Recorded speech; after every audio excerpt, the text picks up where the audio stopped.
terceiro ano. Olá, meus amores.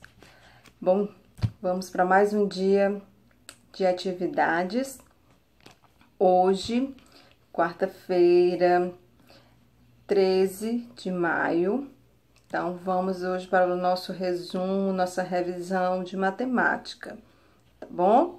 Então, antes de começar, eu gostaria de parabenizar as crianças que estão colocando em dias as suas atividades, que estão enviando. Então, parabéns para essas crianças, que ainda dá tempo, sim, tá? Então, quem ainda não fez, ainda dá tempo, tá? Então, a tia fica muito feliz com tudo isso, tá certo?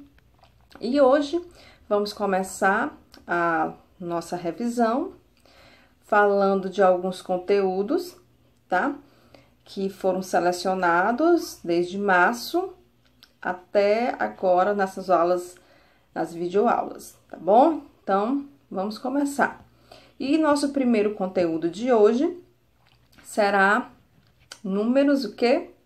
Números pares, números ímpares, tá bom?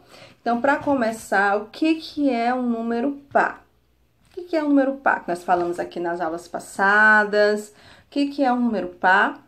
Número par é aquele que pode ser dividido em duas partes iguais, sem sobrar nada, tá bom? Isso é um número par. Por exemplo, aqui o 4, é o número 4, tá bom? Então, deixa eu pegar aqui. 4 bonecos, 4 bonecos. 1, 2, 3, 4. 4 bonecos, certo? Eu vou dividir esses bonecos em duas partes, né? Esse 4 aqui. Eu vou dar para duas pessoas, tá bom? Então, vamos lá. Uma para essa, uma para essa. Para essa, uma para essa. Então, cada uma ficou com 2 bonecos. Não sobrou resto, não sobrou nada, não há resto, certo? Então, eu digo que o número 4, ele é um número par, tá? Por quê? Porque numa divisão em partes iguais, em duas partes iguais, né? Eu dividi por 2, não sobrou nada. Então, número par, repetindo, é aquele que pode ser dividido em duas partes iguais, sem sobrar nada, tá certo? Isso é o número par. Mas, se na divisão sobrar algum resto, o número é chamado de ímpar, número ímpar. Assim, se eu dividir, por exemplo, o número 5, tá? Peguei o 5, vou pegar 5 bonecos. 1, 2, 3, 4, 5. 5 bonecos. Vou dividir em duas partes iguais, tá? Em duas partes iguais. Vou dividir essa quantidade para duas pessoas. Um boneco para essa pessoa, um boneco para essa outra. Um boneco para essa pessoa, um boneco para essa outra. E sobrou um boneco. Então, esse número, o número 5, ele é um número ímpar. Por quê? Porque eu dividi em duas partes, tá? Essa quantidade e sobrou resto. Sobrou um, tá? Sobrou um. Então, eu digo que o número 5 é um número ímpar, tá bom? Então, o número ímpar é aquele que, ao dividir por 2, vai sobrar resto, vai sobrar um, tá certo? Bem, para identificarmos os números pares e os números ímpares de forma mais rápida, podemos usar o seguinte critério. Então, olha só, todos os números terminados em 0, 2, 4, 6 e 8, eles são chamados de pares, tá? Então, toda vez que você quiser identificar um número, se ele é par, você basta observar o final do número. Se ele terminar em um desses algarismos aqui, ele será um número par, tá?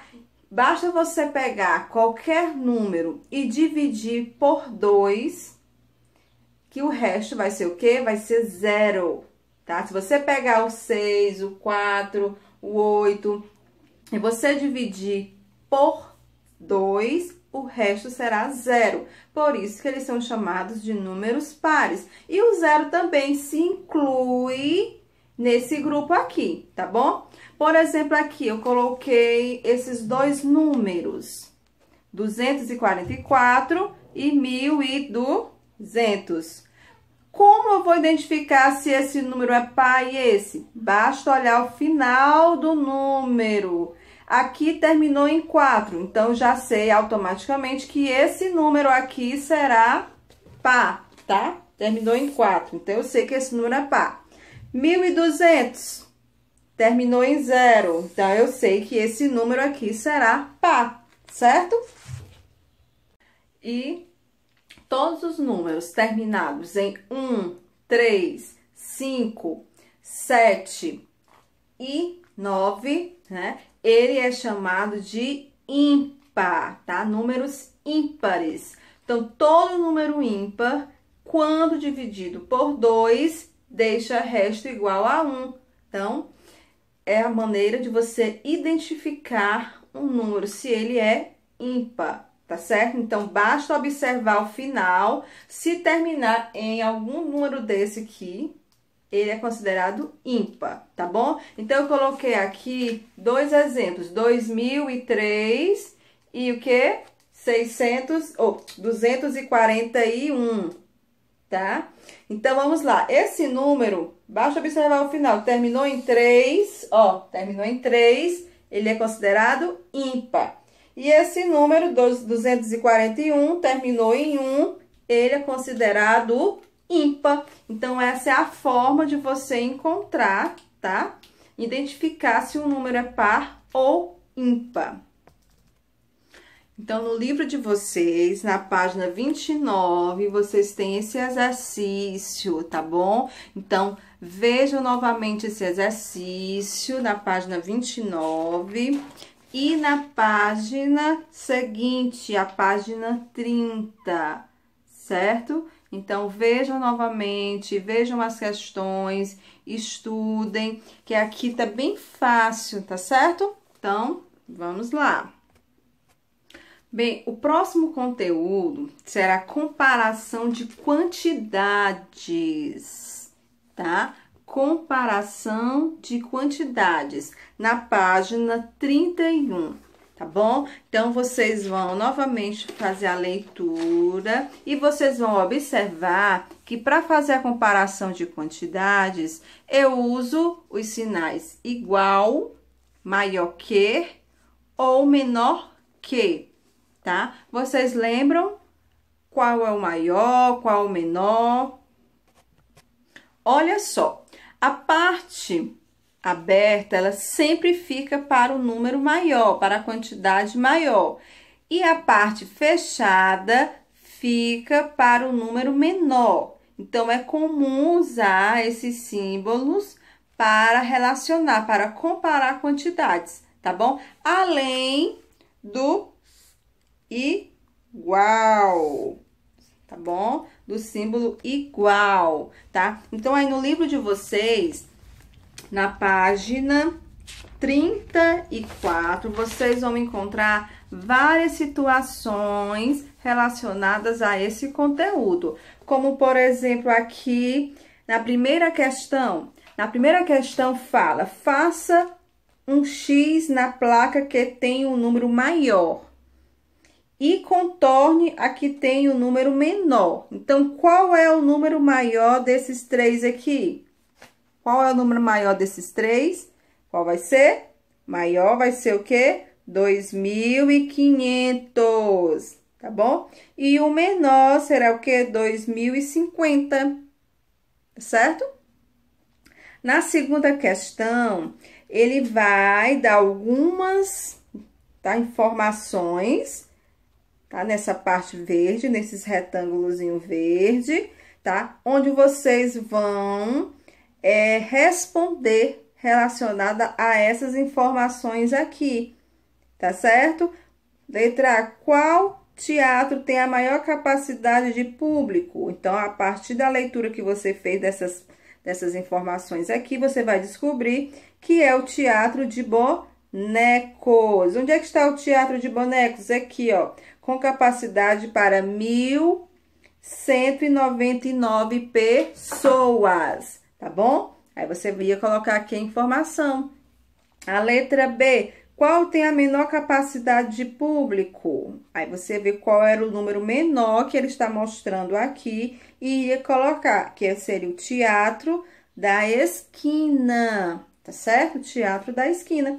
E a letra C, você vai usar os sinais, tá bom? Maior que ou menor que, para comparar esses números que estão aí, tá bom? Vamos falar aqui só a primeira coluna, 989, e o próximo é 1009. Qual é o maior aí? 1009. Então, a parte aberta vai ficar para 1009 e a parte fechada para o 989, certo? Então, aqui seria mais uma questão de você usar o sinal maior e menor. Aí, na página 35 do livro de vocês, mais atividades relacionadas à comparação de quantidades. Olha só, que tem várias questões, aqui você vai observar a representação dos ábacos, né, para ver direitinho os números. Aqui você vai observar o que está escrito por extenso aqui, que números são esses, para poder colocar em ordem crescente. Porque comparar a quantidade, pessoal, você pode usar esses símbolos, como também você pode colocar em ordem crescente, em ordem decrescente. Ordem crescente, sempre do menor para o maior. Decrescente, do maior para o menor. Então, também vocês podem encontrar nesse exercício aqui essas questões, né? De colocar em ordem crescente ou decrescente, tá bom? Então, em casa, estudem também essa página. E a página 36 é a última página referente a esse conteúdo, tá certo? Onde vocês vão encontrar duas questões também sobre comparação de quantidades, tá certo? Que nós já fizemos, já corrigimos essa atividade, então é só vocês darem uma olhadinha, tá bom? E o nosso próximo conteúdo é direção e sentido. Esse conteúdo aqui, ó, direção e sentido. O que foi que nós aprendemos nesse conteúdo? Nós aprendemos o quê? A descrever a movimentação de pessoas ou de objetos no espaço, com base em pontos de referência.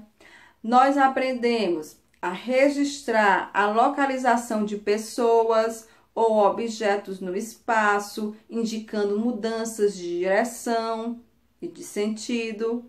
E nós aprendemos a identificar o quê? Esquerda e direita. Qual é a minha direita? Qual é a minha esquerda? Lembra? Né? Tem gente que às vezes se confunde, tá certo? Então, nesse capítulo nós aprendemos tudo isso. E vocês vão encontrar várias situações no livro de vocês que trabalha isso, tá bom? Que vocês já fizeram o exercício, tá? Vocês já fizeram o exercício direitinho. Olha, por exemplo, esse aqui que nós fizemos. Esse lá, a quarta questão, que era para você recortar essa bola e essa peteca, não era? E você teria que colar a bola e a peteca aqui, onde está essa meninazinha. Aí ele faz a dica, colhe a bola à esquerda e a peteca à direita de Luciano, que é um menino, tá? Então, a bola ia ficar onde? Ó, à direita dele. Aqui a bola, desse ladinho, bem aqui a bola, ó, à direita dele. E aqui a peteca ia ficar aqui, ó. Ou, desculpa, a tia se confundiu. A bola é à esquerda, tá aqui. Olha como a leitura é importante. E a peteca à direita, então a peteca desse lado, né? Que ele está com os braços abertos, tá bom? Então, vamos prestar atenção. Viu como às vezes a gente se confunde? Então, olha só, uma coisa simples, direita e esquerda. Então, a gente tem que prestar atenção nessas informações. Essa atividade também aqui foi muito legal que vocês fizeram, onde vocês teriam que ver qual era o trajeto mais curto. Qual dos 3 trajetos seria o mais curto? Qual seria? Esse último. Bastava contar, né, os quadradinhos para ver qual era o mais curto. Então, vocês iriam contar e ver que o mais curto seria esse último aqui, ó. Esse último trajeto aqui, tá certo? Onde ele sai, ela vai para academia, tá bom? Seria o trajeto mais curtinho. Na página seguinte, na página 43, mais atividades legais sobre esse conteúdo, tá bom? Esse aqui, por exemplo, a 6ª questão é bem interessante. Gabriela está passeando com alguns amigos no parque da cidade. Contorne os amigos que estão à esquerda de Gabriela. Gabriela é essa garotinha bem aqui, ó. Tá até a setinha em cima dela, ó. A Gabriela. Então, os amigos que estão à esquerda dela, esses 2 aqui, ó. Então, vamos circular esses 2, certo? Então, essa atividade foi bem interessante. Tudo aqui trabalhando esquerda e direita, né? Já aqui nessa outra parte, tá? Vamos continuar falando sobre movimentação. Olha só aqui, ó. Aqui tem vários percursos onde vocês iriam fazer a movimentação com base em pontos de referência, tá bom? Então, bem interessante essas atividades. Estudem também essas atividades. Ó, aqui, ó, outra atividade bem interessante também no livro, onde vocês vão encontrar, rever, né, lá, ó. Então, vamos estudar. A página 46 também tem mais atividades. A página 47, mais atividades, tá? E por último, a página 48, tá? Que foi nossa última atividade sobre esse assunto, tá certo? Onde vocês teriam que pegar lá o material de apoio, um materialzinho para poder você fazer aqui a movimentação e responder as 2 questõezinhas aqui, certo? Então, em casa, por favor, estudem esses exercícios, certo? E o próximo assunto seria o quê? Tabelas de dupla entrada e gráficos, tá? O nosso próximo assunto, onde nós já fizemos várias atividades, vocês fizeram várias atividades, a tia passou várias tarefinhas sobre isso para vocês, tá? E para que serve? Vamos relembrar, para que servem as tabelas? Muito bem, servem para organizar informações textuais e numéricas de forma clara e conveniente, deixando sua leitura o que mais rápida. Então, a tabela serve para organizar essas informações, tá bom? E uma tabela, ela compõe-se de quê? Uma tabela? Olha essa tabelinha que tem no livro de vocês. Tem várias tabelas no livro de vocês. Então, uma tabela compõe-se o quê? De corpo, né? Que é um conjunto de linhas, ó, linhas e colunas, tá? Ela indica também ela tem um cabeçalho, que indica o conteúdo das colunas, tá? Ó, o cabeçalho. Ela tem também a parte que especifica o conteúdo, certo? Ela tem a coluna que especifica o conteúdo. Ela tem o espaço destinado a cada número, ó, que é esse aqui, tá? E ela tem um título que é um conjunto de informações. No caso, essa tabela aqui é gols marcados, o título dela, gols marcados, tá bom? Então, isso aqui é uma tabela. E a tabela, ela pode ser de entrada simples, né? Só com uma informação, ou pode ser de dupla entrada. No caso aqui, ela é de dupla entrada. Por quê? Porque ela tem, ó, duas colunas aqui, ó, tá bom? Porque são duas pessoas, são informações aqui da Janaína, quantos gols a Janaína fez e quantos gols a Gabriela fez, tá bom? Se fosse só para registrar os gols da Janaína, eu diria que era uma tabela simples, tá certo? Mas, como tem a Gabriela, então, é uma tabela de dupla entrada, tá certo? E aqui tem a quantidade de partidas que elas fizeram, tá? Na primeira partida, na segunda, na terceira, na quarta partida, e tem um total. E aqui tem os valores, tá certo? Então, vocês vão encontrar várias tabelas no livro de vocês, várias. Se vocês forem observar, no livro de vocês tem várias tabelas, ó.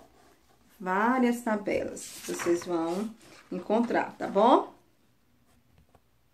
Bem, e os gráficos? Os gráficos, eles também servem para organizar informações, tá certo? A gente pega informações da tabela e transforma em gráficos, ou pega informações dos gráficos e transforma em tabelas. Também nós fizemos várias atividades relacionadas a esse conteúdo. Então, é muito importante que vocês revejam as aulas anteriores, tá bom? Para que vocês possam estar reforçando esses conteúdos. Lembram que a tia trouxe, ó, aqui, ó, existem vários tipos de gráfico. Olha só, esse gráfico aqui, ele é gráfico em barras simples, tá? Olha só aqui, ó, estou observando que só tem uma cor, né, ó, uma cor identificando, né? Existe também outros tipos de gráfico, que é o que tem no livro de vocês, que é o gráfico, tá? Em barras duplas, tá certo? Ele é chamado de gráficos em barras múltiplas ou duplas. Aqui eu tenho, ó, duas, no caso aqui eu tenho a legenda, meninos e meninas, tá? E tenho aqui o meninos, azul, meninas, vermelho. E tem aqui as informações, tá? Então, existem isso aqui vários no livro de vocês, tem vários gráficos desse tipo. E aqui eu tenho esse gráfico, que ele já traz três informações, ó. Aqui no caso aqui como é relação a medalhas, tá? Então, ele colocou medalha de ouro, uma cor, medalha de prata, outra cor, medalha de bronze, outra cor, tá? Então, aqui foi a forma de representar esse gráfico. E também existe o gráfico com linhas. Olha só aqui, ó, o gráfico com linhas, tá certo? O gráfico em linhas, que esse não tem aí no livro de vocês, tá? Mas é importante vocês conhecerem. Então, no livro vocês vão encontrar vários exercícios que mostram esse conteúdo. Vamos ver alguns. Olha só aqui na página 62, eu tenho um gráfico aqui, ó, dois modelos de gráficos. Vocês observam que esse aqui só foi usado uma cor, né? Simples. Já esse aqui não, já esse aqui já tem duas cores, já é duplo, né? Então, vocês estão observando, né? Na página 63, nós temos, ó, aqui ele já deu o gráfico, né, ó. Já deu o gráfico, e ele pede que você pegue essas informações e transforme em tabela. Aqui nós temos a tabela, então vocês podem encontrar isso também, né? Transformar o gráfico em tabelas ou tabela em gráficos, tá? Então, dê uma olhada também nessas páginas. E na página 64 tem mais atividades, olha só aqui que nós fizemos também aqui na sala. Na página 65, 66, 67, 68, 69. Então, vamos agora pegar o nosso livrinho, pegar os exercícios e estudar para nossa avaliação, tá bom? Então, ó, beijo, tá? E vamos estudar.